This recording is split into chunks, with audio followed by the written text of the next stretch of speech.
Hola, muy buenas tardes. Hoy queremos continuar con la pregunta que ya nos hicimos el jueves pasado. ¿Tiene que ver lo mental con lo físico en tu vida diaria? Hoy quiero profundizar un poco más en el concepto de medicina psicosomática. Y es necesario recordar que esta hace referencia a la relación que existe entre mente, cuerpo y lo social.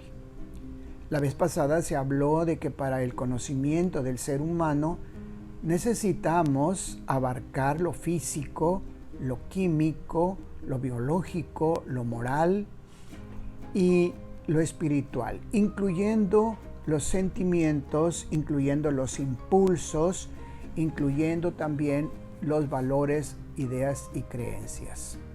El término psicosomático se ha usado con frecuencia para hacer referencia a fenómenos distintos, lo moral y lo espiritual, incluyendo los sentimientos, impulsos, valores y creencias. El término psicosomático, entonces, en medicina, se usa en cierta forma para eludir a un movimiento renovador.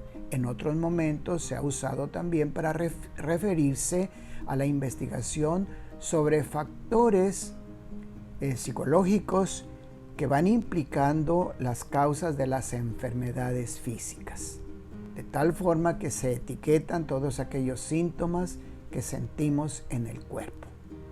Sin embargo, todos los estudios al respecto se han aterrizado en lo que llamamos trastornos psicosomáticos. ¿Cómo entender un trastorno psicosomático?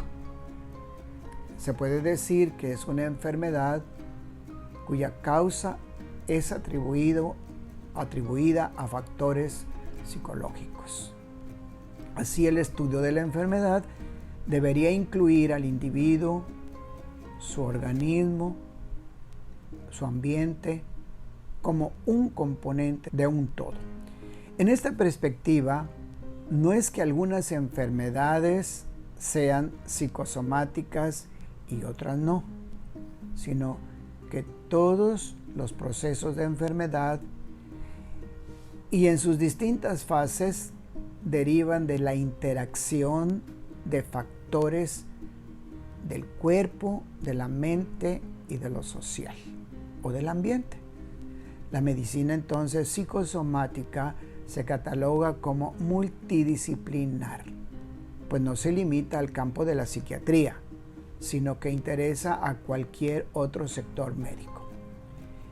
¿Qué factores psicosociales influyen y nos hacen más vulnerables para las enfermedades psicosomáticas?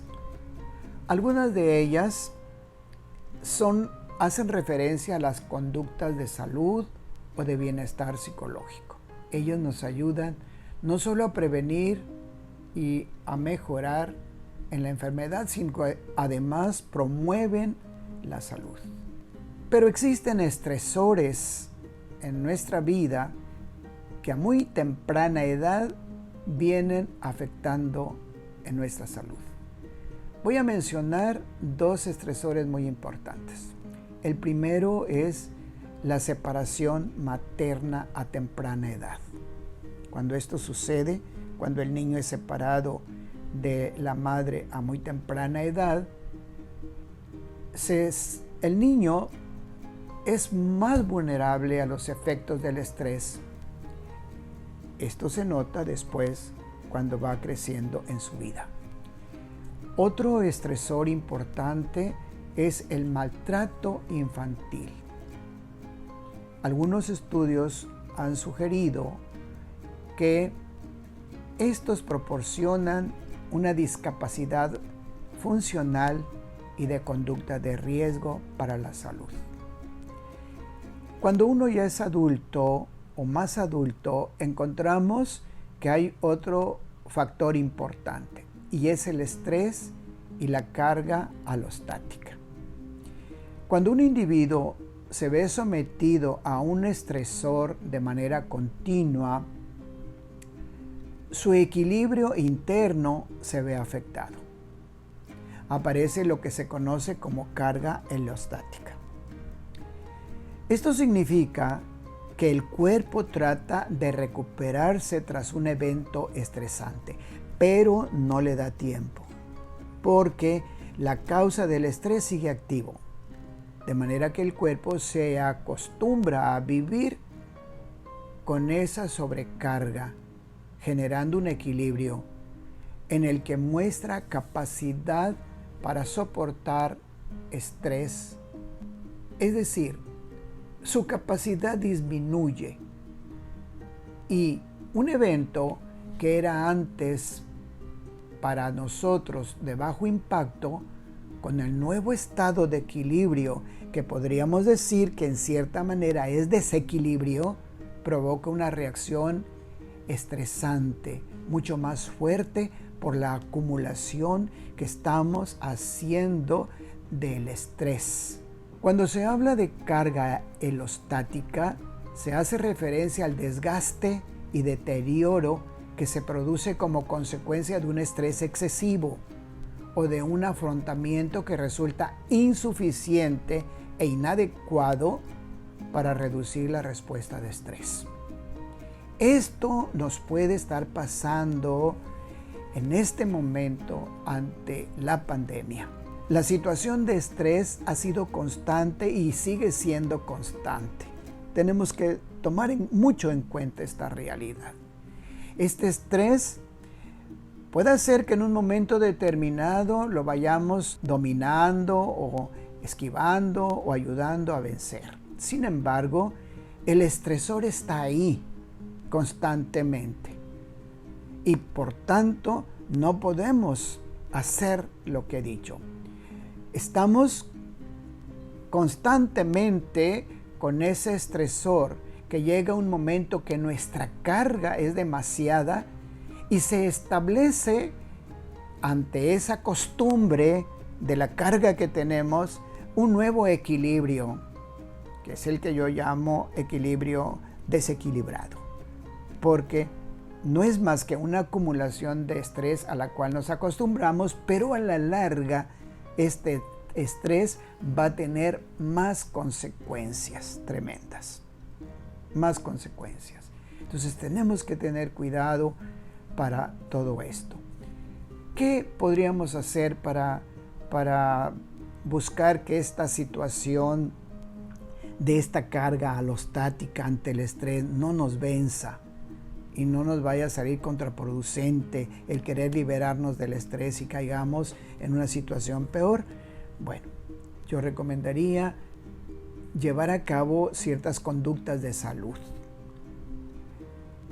Es cierto que estas conductas de salud nos pueden ayudar muchísimo a aminorar los efectos de esta situación. Pero si no se llevan correctamente, ¿qué va a pasar? Vamos a tener o nos van a ocasionar enfermedades de mayor prevalencia. Y una de mayor prevalencia es la diabetes o las cardiovasculares. Eso es muy importante que lo tengamos en cuenta. Aquí es necesario destacar los estilos de vida que estamos a veces llevando poco saludables, por lo que se recomienda renovar estas prácticas en atención primaria, incorporando las modificaciones de las conductas de salud, modificando además los hábitos de alimentación y actividad física. Es muy importante que sepamos también que hay apoyos sociales. Busquemos esa ayuda. Hoy existen intervenciones psicosociales que favorecen a la adaptación del individuo, orientadas a modificar ciertamente el ambiente social y las relaciones interpersonales que van favoreciendo la adaptación a la situación en que estamos viviendo.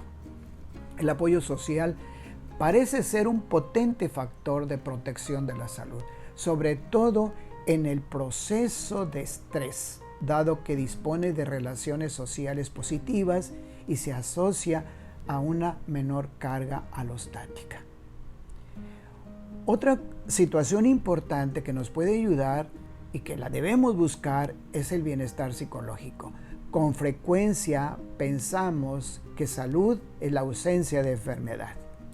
Hoy sabemos por la Organización Mundial de la Salud que salud se define como un estado completo de bienestar físico, mental y social, y no solamente ausencia de enfermedades o afecciones. El bienestar psicológico ha sido llevado a la práctica mediante varias dimensiones interrelacionales. Por ejemplo, control ambiental, crecimiento personal, propósito en la vida, autonomía, autoaceptación y relaciones sociales positivas. Todo esto amortigua el impacto negativo del estrés y en este momento nos amortigua un poco las consecuencias de lo que estamos sufriendo, la pandemia. Y claro, como consecuencia, tiene un efecto favorable sobre el curso de las enfermedades que podamos padecer en este momento. Mucho más podríamos hablar de esto, pero quiero que recordemos que es solo una introducción a la resiliencia, pero que debe ayudarnos ante la situación que estamos viviendo. Nos vemos la próxima semana con mucha esperanza puesta en Dios. Que el Señor nos bendiga.